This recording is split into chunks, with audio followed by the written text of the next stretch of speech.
The New York Times is saying that a tabloid publisher's deal to hush money is now endangering Trump even more. I'm paraphrasing a little bit.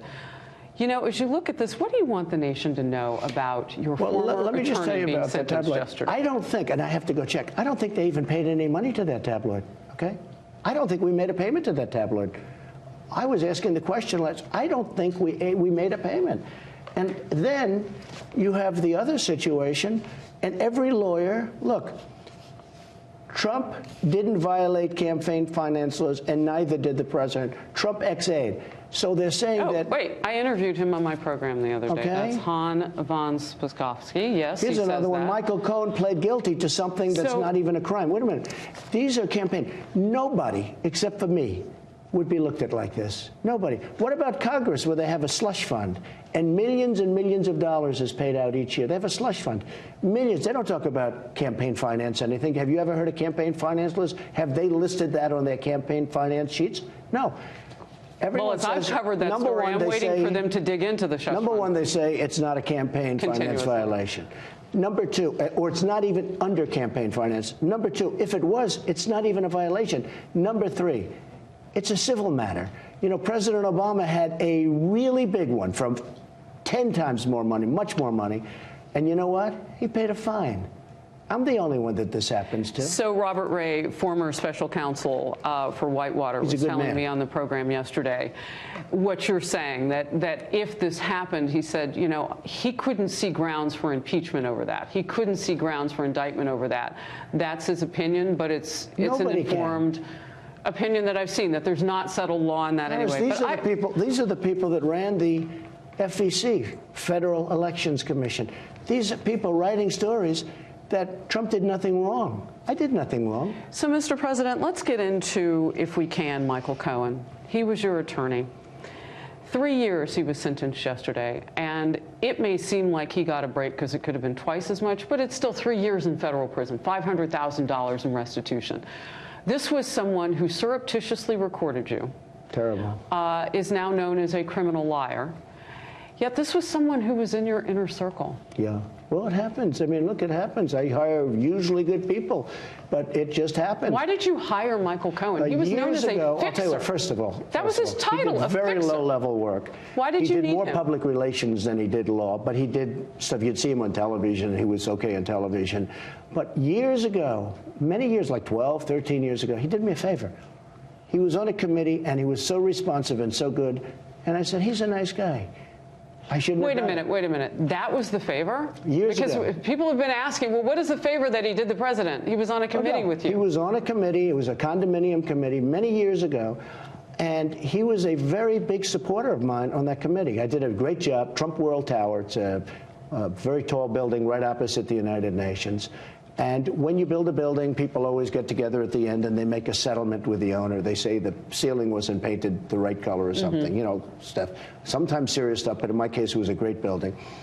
And he was on the committee. I thought he was a great guy. I thought he was really a nice guy. He was very supportive. And I liked him. And he was a lawyer. And because of that, I did it. And you know what? In retrospect, I made a mistake. Because what he did was all unrelated to me, except for the 2 campaign finance charges that are not criminal and shouldn't have been on there. They put that on to embarrass me. They put those 2 charges on to embarrass me. They're not criminal charges, number one. Now, that's according, Harris, that's according to the top And I've interviewed people who've told me this. I mean, you watch the program, so what happened is either Cohen or the prosecutors, in order to embarrass me, said, listen, I'm making this deal for reduced time and everything else. Do me a favor, put these 2 charges on. They're not criminal charges. I want to move on. And they weren't for President Obama either. I have one last question. Michael Cohen says that he lied in order to protect you. Yeah. What's your response to that? Let me tell you, I never directed him to do anything wrong. Whatever he did on his own. He's a lawyer. A lawyer who represents a client is supposed to do the right thing. That's why you pay them a lot of money, et cetera, et cetera. He is a lawyer. He represents a client. I never directed him to do anything incorrect or wrong. And he understands that. Look, he did some bad things unrelated to me, maybe related to his other clients. I wasn't his only client. He had other clients. He did some bad things. and income tax evasion. I heard about taxi cab. I heard about a lot of things. Now, I'm not reading about any of that stuff, because what he did is he made a deal to embarrass me. In order to embarrass me, they cut his term down. Pretty terrible stuff. Let me tell you the other thing. His father-in-law is a very rich guy, I hear. His father-in-law, I thought, was the guy that was the primary focus. Well, what did he do? Did he make a deal to keep his father-in-law out? Did he make a deal to keep his wife, who supposedly, maybe I'm wrong, but you can check it. Did he make a deal to keep his wife out of trouble? Now, how many people, when they say, listen, if you embarrass the President of the United States, we'll give you a deal. Your father-in-law, your wife, we'll cut you jail. That's all it is. It's a terrible system we have. It's going on right now with General Flynn. The FBI said he didn't lie. I saw your tweet on that about But Mueller said he did lie. So they took a man who's a general and a respected person and a nice man, and I don't even know what he said about me, because, you know, maybe they scared him enough they don't make up a story. But I have a feeling that maybe he didn't. He's a tougher kind of a guy than Cohn. But they took a general that they said didn't lie, and they convinced him he did lie, and he made some kind of a deal. And now they're recommending no time. You know why? Because they're embarrassed that they got caught. All right, let's move on. So you mentioned Ohio, so I'm going to bring up John Kasich, and I'm going to bring up Arizona Senator Jeff Flake, because they say they may run against you in 2020. I hope so. But look at the new Fox polling today, which has your approval rating at 46%, which is just a couple ticks off of your highest point in Feb of 17. But it's higher than Obama. It's higher than Obama. What is your reaction today to getting that number? It's still below 50, but 46% approval. Well, I think it's amazing, because I only get bad news. I only get bad stories. You look at the paper, it's all nonsense. It's campaign contributions that, if it were even a campaign contribution, is totally legal. You look at stories one after another. They're all legal. The great lawyers that do that stuff are saying there's nothing illegal. All right, we'll get to that in a second. But wait a minute. I mean, I get such bad news. So when you tell me I'm at 48, like Rasmussen, I was at 50 in Rasmussen. When you tell me I'm at 50%, I say, how can I possibly be at 50%? When I open up China, like I'm doing right now, nobody reports it. Now, the Wall Street Journal... Well, we're talking about it. Yeah, well, that's because, you know, I'm here and we're talking about it. It helps. But no, it's on the front page now of the Wall Street Journal, because nobody's ever seen anything like this. But it won't be a big story in NBC or ABC or CBS, and CNN won't even cover it. You know, that's total fake news. What do you say to these men who think they have a shot in 2020, and you're sitting at 46, and it really hasn't moved all that much? And let's be honest, there have been some bumpy trails along the way, and weathering that with this type of approval rating. What do you say to a Kasich? I think I have the greatest base in the history of politics. I have people that I love and that love me, frankly. That includes a lot of women. I got a tremendous percentage of women last time. Remember, I wasn't going to get women. I wasn't going to. I interviewed some of the women for Trump. Yes. I got women that they're the greatest. And I have tremendous women support. But if you remember the last election, I was worried I wouldn't get one woman in the whole United States to run. And I got tremendous. I mean, Hillary wished she had my numbers, okay? Hillary got trounced with women. And I'll tell you something. The news and the polls are really fake. But I have the greatest base in history, because the 46 and 48%, those people, they never waver. In fact, it was your poll. And frankly, Fox has always given me a bad poll. I don't know why that is, but because they've treated me fairer than most. But the polls have always been lousy. But there's positive news in this, though. No, well, the economy was very positive. I just saw the poll. The economy was very... Look, I've done a good job on the economy, but I've done a very good job in foreign relations. We're respected again as a nation. I had the pleasure of meeting your Chief of Staff this morning, General Kelly, and I know you're getting ready to make a position change there. You've said some glowing things about him this week. What are you looking for in the next Chief of Staff? Well, I want somebody that's strong, but I want somebody that thinks like I do. It's my vision. It is my vision, after all. At the same time, I'm open to ideas. We've had an incredible run. Nobody's done what I've done and what this administration has done in the first 2 years. And we're not even that close to 2 years. We have a ways to go. And some interesting, I just see this on the front page of the Wall Street Journal, which just came out. China open. It's going to open up its policy, a big policy shift. They're going to open up the whole country, that they want to please President Trump, that they want to do things that they have to do, and that people should have been after China for years. I mean, frankly, and I've established a fantastic relationship with President Xi, who's the head of China, the absolute head of China. And I think we're going to work a fantastic deal for both countries, but a fantastic deal for us. We're going to get China to open up. So let's spend just a moment talking about the economy right now, because this goes along with the reporting that there's been a little bit of movement during this 90-day ceasefire. How are things going with what you have with China and the tariffs and all of that? So we had a tremendous meeting. It lasted for 4 hours. It was in Argentina during the G20. I met with President Xi at the end.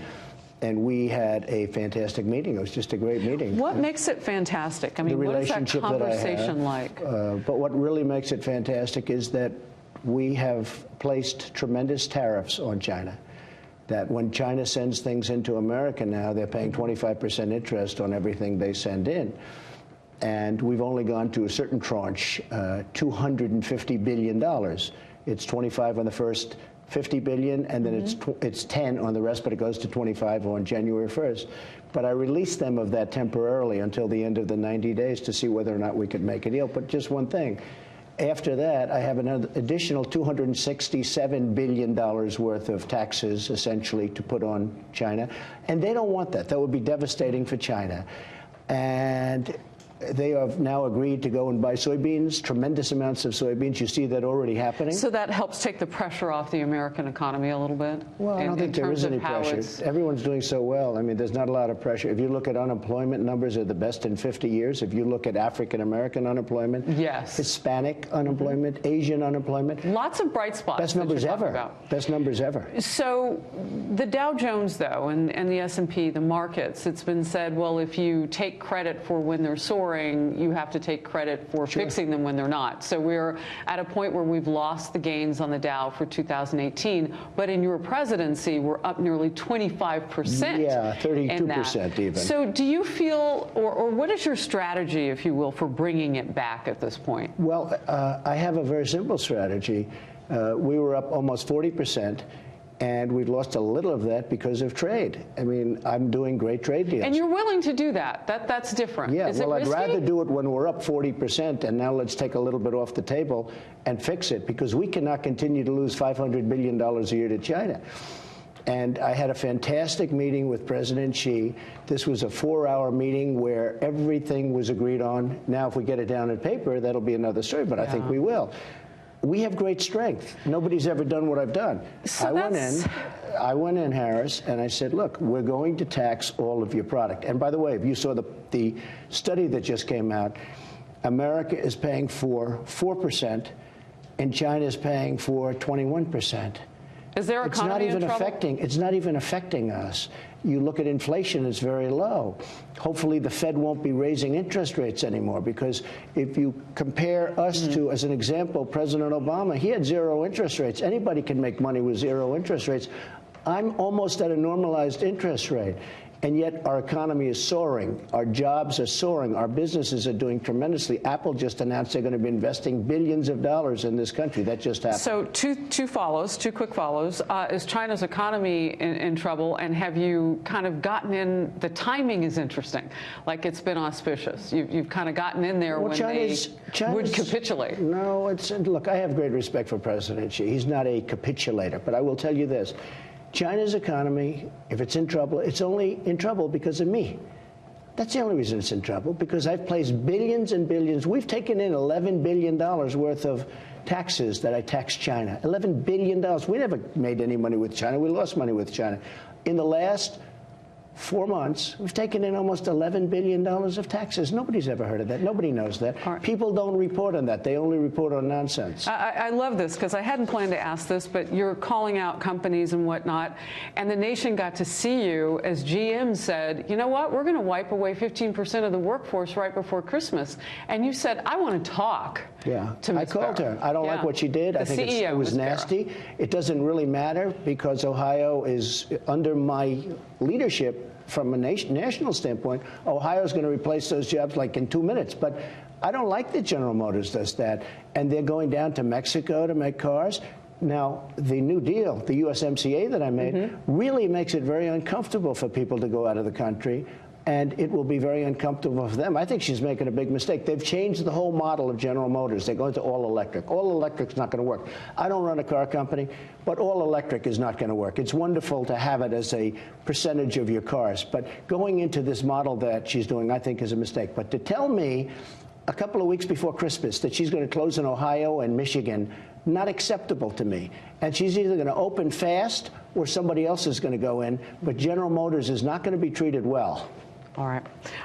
This is your wheelhouse. Everybody knows this. And we see the energy and the electricity as you talk about these issues. The economy, though, is big. So are there other areas, and I want to move on to other things here, but real quickly, are there other areas that you want to focus on as you go into 2019? Well, I'm focusing on everything. I mean, I think my strength thus far, even more than the economy, and the economy, by the way, will get incredible when I make the deals with China, with Mexico and Canada when they all kick in. But why are you so confident about that? Because I know what I'm doing. I mean, it's business. Nobody ever went to China and said, listen, you're stealing our intellectual property. You're doing all sorts of things that are wrong. You're taking out of our country $500 billion a year, not trillion, not million. You're taking away $500 billion away. You can't do it. You can't take $500 billion out of our country. So when they threaten to put more tariffs on us, you're not worried about that? No, because what happened is the disparity is so great. We do $525 billion with them. They do $100 billion with us. So they do 5 times more. It's really more than that. We charge them very little tax. Let me tell you what just happened. They just lowered the tariff on their car from 40% to 15%. It's not acceptable. 15 is still too high. But it's still a big move. But better. But they went, you know that yesterday. By the way, you know what we charge them? 2.5%. Now you know what we charge them? 25%. All right. I wanted to do a few rapid fire. So can I just do one? Just one. What do you love about being president? I love getting things done for the people. It's a nasty job because I get hit so hard, so unfairly by so many. And I mean, really unfairly, when you look at what we've done with taxes, what we've done with regulations, what we've done with China and national defense and so many other things, including the environment. Did you see last year we were the only country that had fewer emissions despite the success of the country? Your critics would say things differently. Oh, I know, because so when you get up in the morning and you say, I get to go do this, what do you love? Let me tell you, the Paris Accord is not working out too well for Paris. Wow. Take a look at what's happening. France is struggling on a whole host because of the Paris Accord. That whole country is burning down, okay? So, and I was the one that kept us out of the Paris Accord. If I was in the Paris Accord, we would be paying trillions of dollars for nothing. And I wouldn't do that. And my people love the job I'm doing. Yeah. You have such energy for this. Do I have a choice? Well, yeah, you do, actually. You do. Not every president would have worked 6 and 7 days out on a campaign trail. I work hard, but some don't. You know what? But you do. I like to say I work hard, but hopefully I work smart, because I know a lot of people, they work hard. You have to work smart, too. And we're doing great. The country is doing great, and we're respected again. All right. I'm being told we have to wrap, but I'm hoping to come back at some point. I would love that. And you and I traded a lot of papers, and it's been a good conversation. Thank you, sir. Thank you very much. In the Oval Office a few moments ago. That's right. Very fun. I got to see a little bit of things here. So thank you. I appreciate it. Great honor. God bless you and your family this Christmas. Christmas. Thank you very much.